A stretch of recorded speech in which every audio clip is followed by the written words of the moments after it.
Hello.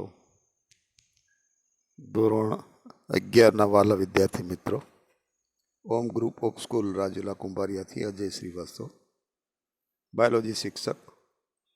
Online અભ્યાસમાં આપ સૌનું હાર્દિક સ્વાગત કરું છું.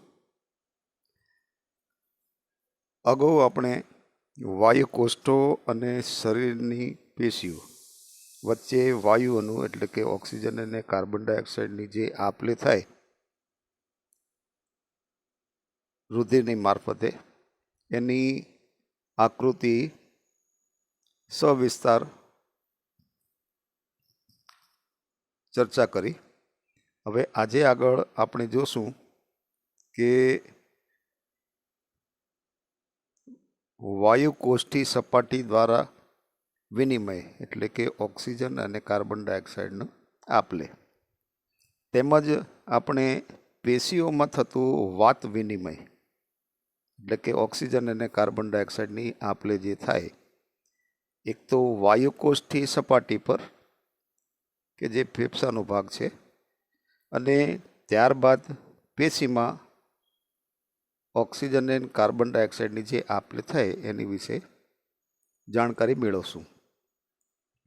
તો સર્વપ્રથમ વાયુકોષ્ઠી સપાટી દ્વારા વાત વિનિમય, કે જેમાં વાયુકોષ્ઠ સુધી શીરી રુધિર પહોંચે છે.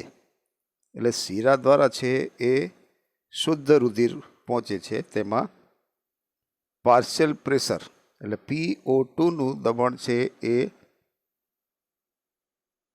40 મિલીગ્રામ હાઇડ્રાજીરમ હોય છે, અને કાર્બન ડાયોક્સાઇડનું દબાણ છે એ 45 mmHg હોય છે. ત્યારબાદ વાયુકોષ્ઠોની હવામાં પાર્શિયલ પ્રેશર ઓક્સિજન એ 104 mmHg હોય, અને પાર્શિયલ પ્રેશર કાર્બન ડાયોક્સાઇડ છે એનું 40 mm હાઇડ્રાજીરમ જેટલું હોય છે. એટલે અહીંયા આગળ ઓક્સિજનની માત્રા વધારે હોય અને કાર્બન ડાયોક્સાઇડની માત્રા છે એ ઓછી હોય, જેના પરિણામ સ્વરૂપે ઓક્સિજન છે એ પ્રસરણ પામીને રુધિરમાં આવે છે, અને વાયુકોષ્ઠના રુધિરમાંથી બહાર આવતા રુધિરમાં કાર્બન ડાયોક્સાઇડ હોય છે. એટલે કાર્બન ડાયોક્સાઇડની માત્રા છે એમાં હોય. હવે આ થઈ ગયું એ વાયુકોષ્ઠી સપાટી દ્વારા વાત વિનિમય. હવે આપણે આગળ જોઈએ કે પેશીઓમાં વાત વિનિમય કઈ રીતે થાય છે. તો પેશીઓમાં રુધિર અને પેશી કોષો વચ્ચે પેશી પ્રવાહી દ્વારા વાત વિનિમય થાય છે. અહીંયા ખાસ નોંધ કરવી કે પેશીઓમાં રુધિર અને પેશી કોષોની વચ્ચે જે પેશી પ્રવાહી હોય એના દ્વારા ઓક્સિજન અને કાર્બન ડાયોક્સાઇડનું વાત વિનિમય થાય છે. જે પ્રવાહી પેશીઓ કોષોને ફરતે આવેલું હોય છે, રુધિર કે જે પેશીઓ સુધી પહોંચે છે તેમાં ઓક્સિજનનું અંશત દબાણ એટલે કે PO2 લગભગ 100 mmHg હોય છે.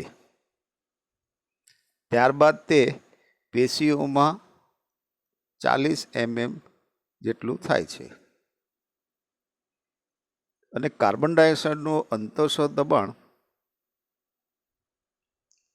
એટલે કે પાર્શિયલ પ્રેશર CO2 45 mmHg છે, જ્યારે રુધિરમાં છે એ 40 જેટલું હોય છે.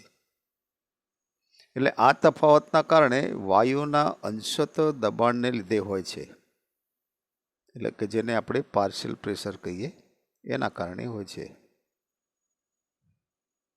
જેથી કરીને રુધિરમાંથી ઓક્સિજન એ પેશીમાં પ્રસરણ પામે, અને કાર્બન ડાયોક્સાઇડ છે એ પેશીમાંથી રુધિરમાં પાછું આવે છે.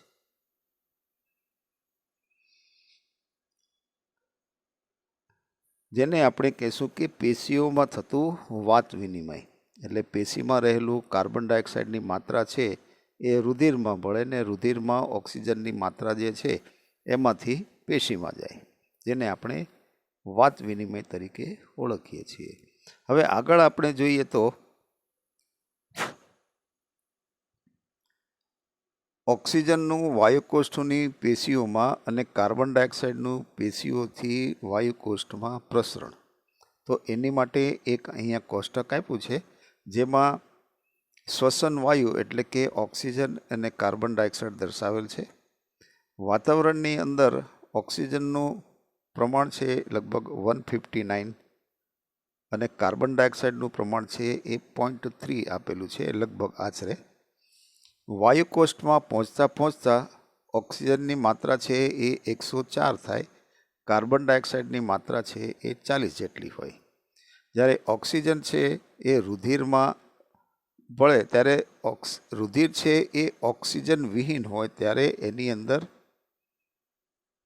ઓક્સિજનની માત્રા છે એ 40 હોય અને કાર્બન ડાયોક્સાઇડની માત્રા છે એ 45 હોય.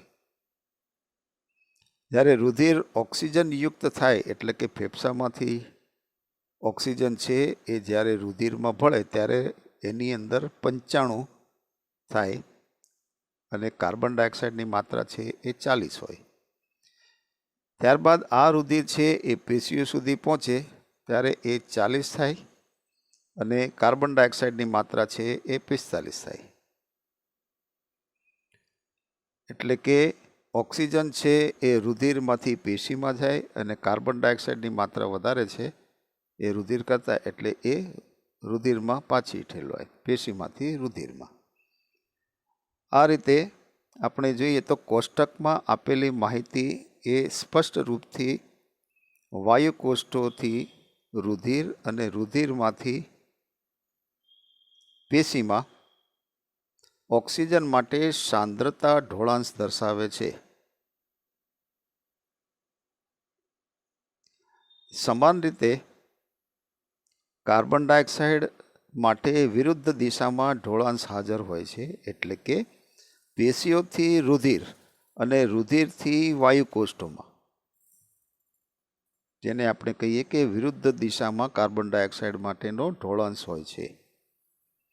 કાર્બન ડાયોક્સાઇડની દ્રાવ્યતા ઓક્સિજન કરતાં 20 થી 25 ગણી વધારે હોય છે. અહીંયા ખાસ નોંધ કરવી કે કાર્બન ડાયોક્સાઇડની દ્રાવ્યતા ઓક્સિજન કરતાં 20 થી 25 ગણી વધારે હોય છે.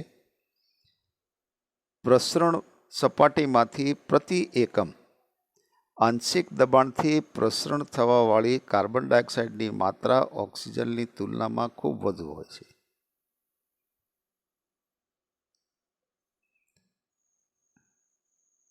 પ્રસરણ સપાટીમાંથી પ્રતિ એકમ આંશિક દબાણથી પ્રસરણ થવાવાળી કાર્બન ડાયોક્સાઇડની માત્રા છે એ ઓક્સિજનની તુલનામાં ખૂબ વધારે હોય છે.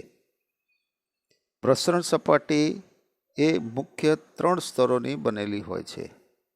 તો હમણાં આપણે આની પછીની આકૃતિમાં તમે જોશો કે પ્રસરણ સપાટી છે કે જ્યાંથી ઓક્સિજન અને કાર્બન ડાયોક્સાઇડની આપ-લે થાય છે એની સપાટી, જેને આપણે પ્રસરણ સપાટી તરીકે ઓળખીએ છીએ, એ મુખ્યત્વે 3 સ્તરોની બનેલી હોય છે.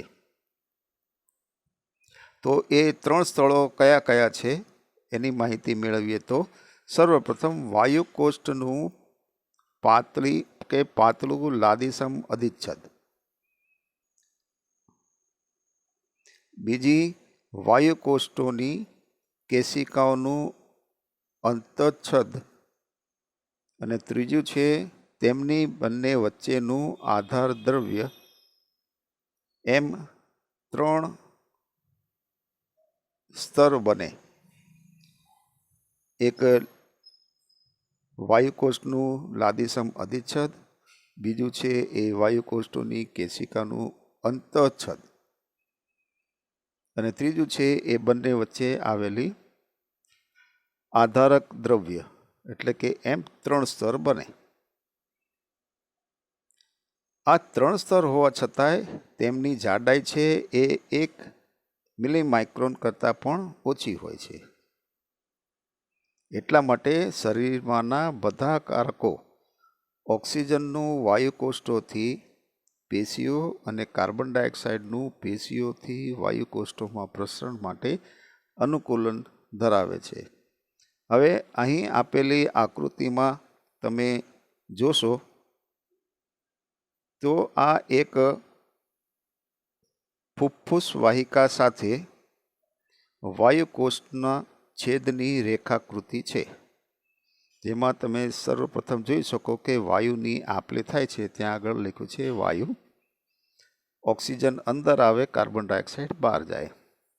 જે વાયુકોષ્ઠ ગુહામાં આવે છે ત્યારબાદ તે સર્વપ્રથમ એક કોષી જાડાઈ એટલે કે વાયુકોષ્ઠની જે દિવાલ છે જેને આપણે લાદીસમ અધિચ્છદ તરીકે ઓળખીએ છીએ એ છે.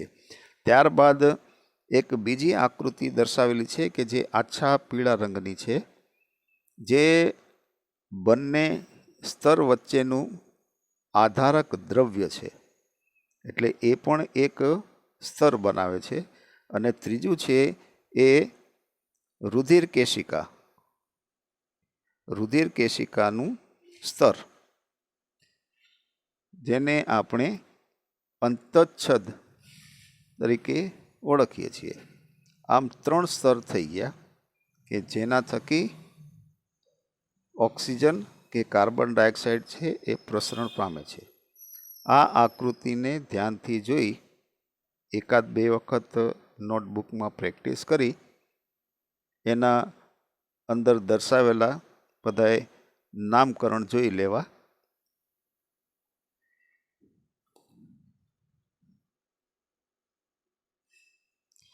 આની પછી આપણે વાયુનું વહન કઈ રીતે થાય છે એની માહિતી મેળવીએ તો શ્વસન દરમિયાન વાયુનું વહન કોના દ્વારા અને કેટલા પ્રમાણમાં થાય છે? તો ઓક્સિજન અને કાર્બન ડાયોક્સાઇડનું વહન છે એની માટે રુધિર એ એક અગત્યનું માધ્યમ છે. એટલે કે રુધિર છે એ એક એવું માધ્યમ છે કે જેના દ્વારા ઓક્સિજન અને કાર્બન ડાયોક્સાઇડનું આપણા શરીરમાં વહન થાય છે. લગભગ 97% ઓક્સિજન છે રુધિરમાં રહેલા રક્તકણો દ્વારા વહન પામે છે, જ્યારે બાકીનું 3% ઓક્સિજનનું વહન છે એ રુધિર રસ દ્વારા દ્રાવ્ય અવસ્થામાં થાય છે.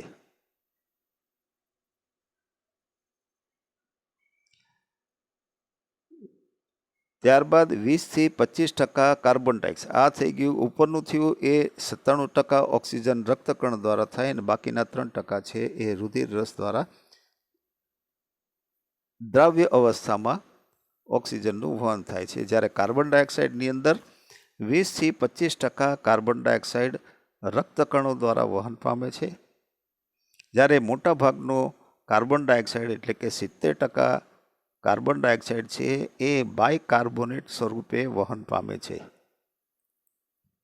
અને આશરે 7% કાર્બન ડાયોક્સાઇડ છે એ રુધિર રસ દ્વારા દ્રાવ્ય અવસ્થામાં વહન થાય છે.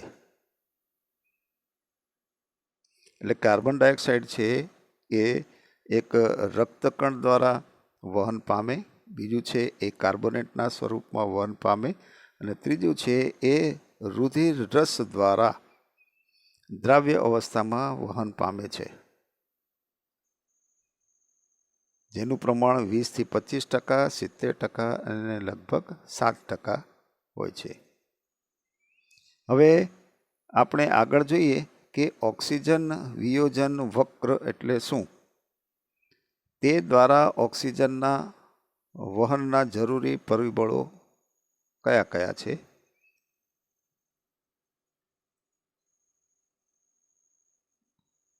તો સર્વપ્રથમ આપણે જોઈએ કે ઓક્સિજન વિયોજન વક્રની વ્યાખ્યા શું? તો હિમોગ્લોબિનની ઓક્સિજન સાથેની સંતૃપ્ત ટકાવારીને, એટલે કે હિમોગ્લોબિનની સાથે કે ઓક્સિજન છે એ જોડાય અને સેચ્યુરેટ થાય એટલે કે સંતૃપ્ત બને અને ટકાવારી, એની સામે જો આપણે આલેખ દોરીએ તો સિગ્મોઇડ વક્ર મળે, એટલે કે એસ આકારનો આપણને વક્ર મળે, જેને આપણે સિગ્મોઇડ વક્ર તરીકે ઓળખીએ છીએ. આ વક્રને ઓક્સિજન વિયોજન વક્ર તરીકે ઓળખવામાં આવે છે. હવે રક્તકણમાં લાલ રક્તકણ ધરાવતું હિમોગ્લોબિન ધરાવે છે, એટલે કે રક્તકણની અંદર એક લાલ રંજક કણ હોય છે, જેને આપણે હિમોગ્લોબિન તરીકે ઓળખીએ છીએ. ઓક્સિજન પ્રતિવર્તી રીતે હિમોગ્લોબિન સાથે જોડાય અને ઓક્સી હિમોગ્લોબિન બનાવે છે. દરેક હિમોગ્લોબિન અણુ વધુમાં વધુ 4 ઓક્સિજનના અણુનું વહન કરી શકે છે. આ એક બહુ અગત્યની બાબત છે કે દરેક હિમોગ્લોબિનનો અણુ એ વધુમાં વધુ 4 ઓક્સિજનના અણુનું વહન કરે છે.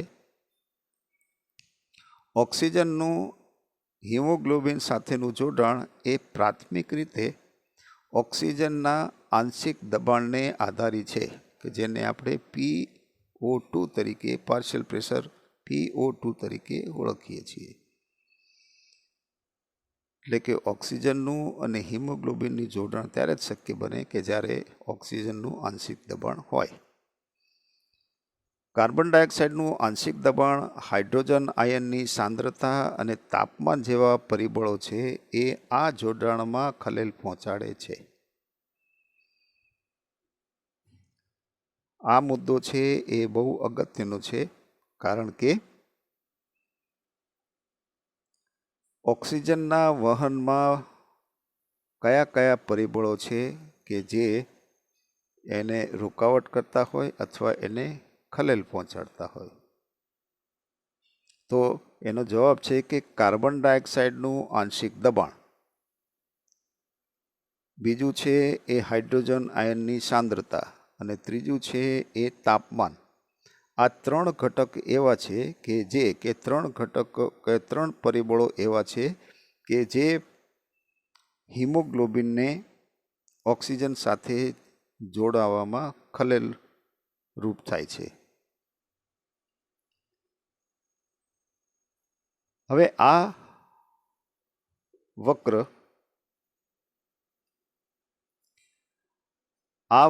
હિમોગ્લોબિનના ઓક્સિજન સાથેના જોડાણને પ્રભાવિત કરતા પાર્શિયલ પ્રેશર, કાર્બન ડાયોક્સાઇડ, હાઇડ્રોજનની સાંદ્રતા વગેરે પરિબળોના અભ્યાસમાં ઉપયોગી થાય છે. આ સિગ્મોઇડ વક્ર કે જેના દ્વારા આપણે હિમોગ્લોબિનના ઓક્સિજન સાથેના જોડાણને અભ્યાસ કરી શકીએ, તો એને પ્રભાવિત કરતા પરિબળો એટલે કે PCO2, હાઇડ્રોજનની સાંદ્રતા, હાઇડ્રોજન આયનની સાંદ્રતા અને તાપમાન, આ 3 પરિબળો એવા છે કે જે હિમોગ્લોબિન અને ઓક્સિજનના જોડાણને પ્રભાવિત કરી શકે. વાયુકોષ્ઠમાં PO2 તેમજ નીચું PCO2 એટલે પાર્શિયલ પ્રેશર, કાર્બન ડાયોક્સાઇડનું નીચું તેમજ ઓછી સાંદ્રતાવાળું હાઇડ્રોજન આયન અને નીચું તાપમાન જેવા પરિબળો છે એ ઓક્સી હિમોગ્લોબિન બનાવવા માટે સાનુકૂળ છે. એટલા માટે આપણે કહી શકીએ કે કાર્બન ડાયોક્સાઇડ, હાઇડ્રોજન આયનની સાંદ્રતા તેમજ તાપમાન એ એવા પરિબળો છે કે જે ઓક્સિજનને હિમોગ્લોબિન સાથે સંયોજવામાં અડચણરૂપ બને છે. પેશીઓમાં નીચું પાર્શિયલ પ્રેશર ઓક્સિજન એટલે કે ઓક્સિજનનું દબાણ,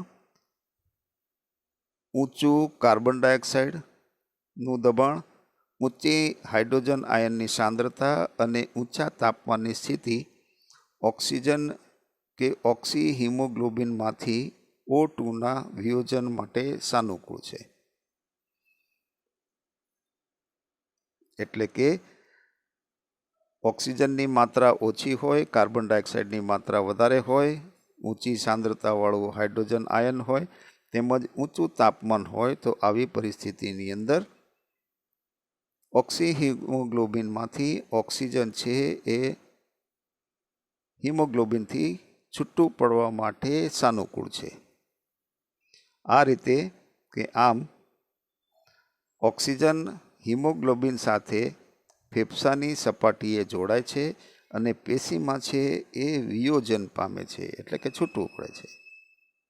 એટલે ફેફસાની સપાટીમાં ઓક્સિજન છે એ હિમોગ્લોબિન એટલે રક્તકણમાં રહેલા હિમોગ્લોબિન સાથે જોડાય, જ્યારે પેશીની અંદર આનાથી વિરુદ્ધમાં થાય. પેશીની અંદર છે એ ઓક્સિજન છે એ પેશીમાં છૂટો પડે છે. સામાન્ય દેહધાર્મિક પરિસ્થિતિમાં દર 100 ml ઓક્સિજન યુક્ત રુધિર આશરે 5 ml ઓક્સિજન પેશીઓને પહોંચાડે છે. એટલે કે સામાન્ય રીતે દેહધાર્મિક પરિસ્થિતિમાં દર 100 ml ઓક્સિજન યુક્ત રુધિર એ ફક્ત 5 ml ઓક્સિજન પેશીઓને પહોંચાડે છે. એટલે અગાઉના કોષ્ટકમાં જોયું કે 95 છે એ રુધિર મારી જાય અને 5 ml છે ઓક્સિજન એ પેશીને પહોંચાડે છે.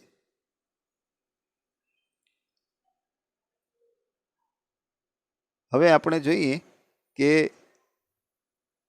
કાર્બન ડાયોક્સાઇડનું વહન છે એ કઈ રીતે થાય છે. આગળ આપણે ઓક્સિજનના વહનની વિશે માહિતી મેળવી. હવે આપણે કાર્બન ડાયોક્સાઇડનું વહન છે એ કઈ રીતે થાય છે.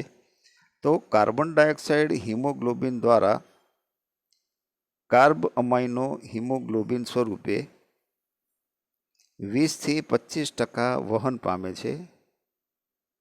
આ જોડાણ કાર્બન ડાયોક્સાઇડના આંશિક દબાણ સાથે સંબંધિત છે. પાર્શિયલ પ્રેશર ઓક્સિજન જોડાણને અસર કરતું એ મુખ્ય પરિબળ છે. જ્યારે પેશીમાં કાર્બન ડાયોક્સાઇડનું અંશતઃ દબાણ વધુ અને ઓક્સિજનનું અંશતઃ દબાણ ઓછું હોય, ત્યારે કાર્બન ડાયોક્સાઇડનું જોડાણ વધુ, પણ જ્યારે વાયુકોષ્ઠોમાં કાર્બન ડાયોક્સાઇડનું અંશતઃ દબાણ ઓછું અને ઓક્સિજનનું અંશતઃ દબાણ વધારે હોય, ત્યારે કાર્બન ડાયોક્સાઇડનું કાર્બ અમાઇનો હિમોગ્લોબિનમાંથી વિયોજન થાય છે. એટલે કે પેશીમાં હિમોગ્લોબિન સાથે જોડાયેલ કાર્બન ડાયોક્સાઇડ છે એ વાયુકોષ્ઠોમાં મુક્ત થાય છે.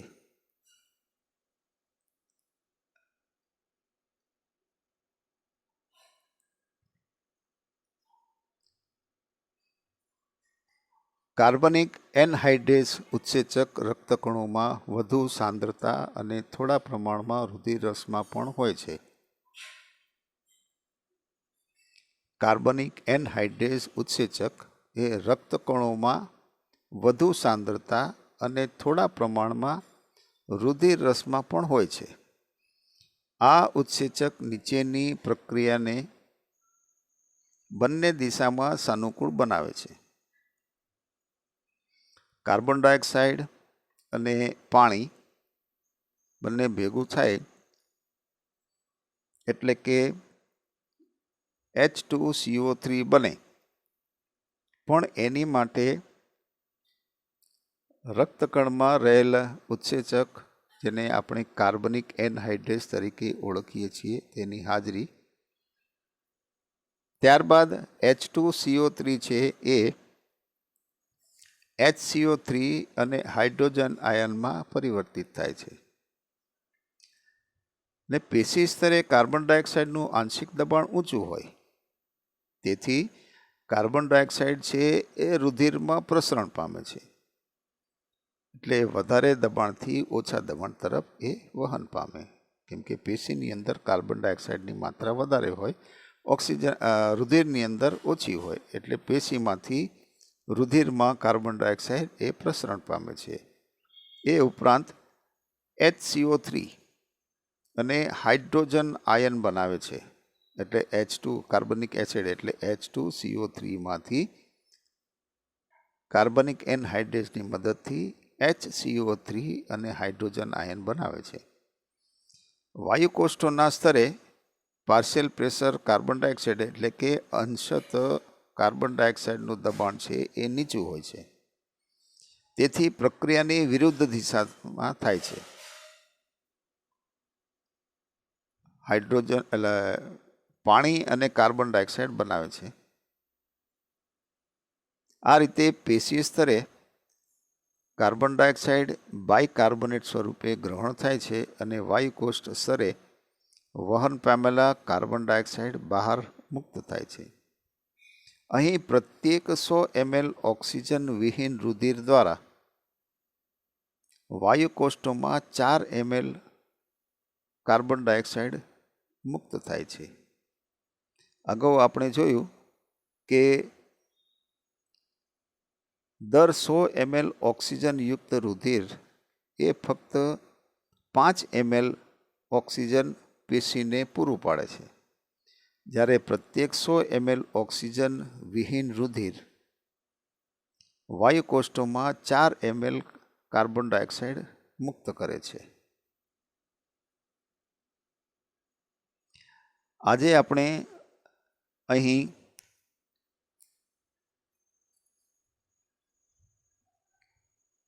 વાયુકોષ્ઠી સપાટી દ્વારા વાત વિનિમય તેમજ પેશીઓમાં વાત વિનિમય વિશે માહિતી મેળવી. વાયુકોષ્ઠના છેદની આપણે ચર્ચા કરી કે જેમાં 3 સ્તરો જોવા મળે, જેના દ્વારા વાયુ છે એનું વિનિમય થાય છે. ત્યારબાદ આપણે જોયું કે વાયુનું વહન છે એ કઈ રીતે થાય છે, એટલે વાતાવરણમાંથી આપણે ઓક્સિજન મેળવીએ છીએ, જે ફેફસામાં પહોંચે અને ત્યારબાદ આખા શરીરમાં જાય છે, અને આખા શરીરમાં જે ઉત્પન્ન થયેલો કાર્બન ડાયોક્સાઇડ છે એ પરત ફેફસામાં આવે છે અને ફેફસા દ્વારા એ બહાર નીકળે છે, જેને આપણે વાત વિનિમય તરીકે ઓળખીએ છીએ. જેમાં ઓક્સિજન અને કાર્બન ડાયોક્સાઇડની જે આપલે થાય એની માહિતી મેળવી. એ ઉપરાંત તેમાં ભાગ લેતા પરિબળો કે અડચણરૂપ થતા પરિબળો છે એનો પણ અભ્યાસ કર્યો. અને પ્રત્યેક 100 ml ઓક્સિજન યુક્ત રુધિર એ પેશીમાં 5 ml જેટલું ઓક્સિજન પહોંચાડે છે, જ્યારે 100 ml ઓક્સિજન વિહીન રુધિર એ વાયુકોષ્ઠમાં 4 ml કાર્બન ડાયોક્સાઇડ છે એ મુક્ત કરે છે. આજે આપણે અહીં વિરામ લેશું અને આવતીકાલે આપણે શ્વસનનું નિયમન કઈ રીતે થાય છે અને એમાં કયા કયા અંગો છે કે રસાયણો છે એની માહિતી મેળવશું. અને ત્યારબાદ એમાં જોશું કે શ્વાસને લગતા એ શ્વસન તંત્રની અનિયમિતતા વિશે થોડીક માહિતી મેળવશું.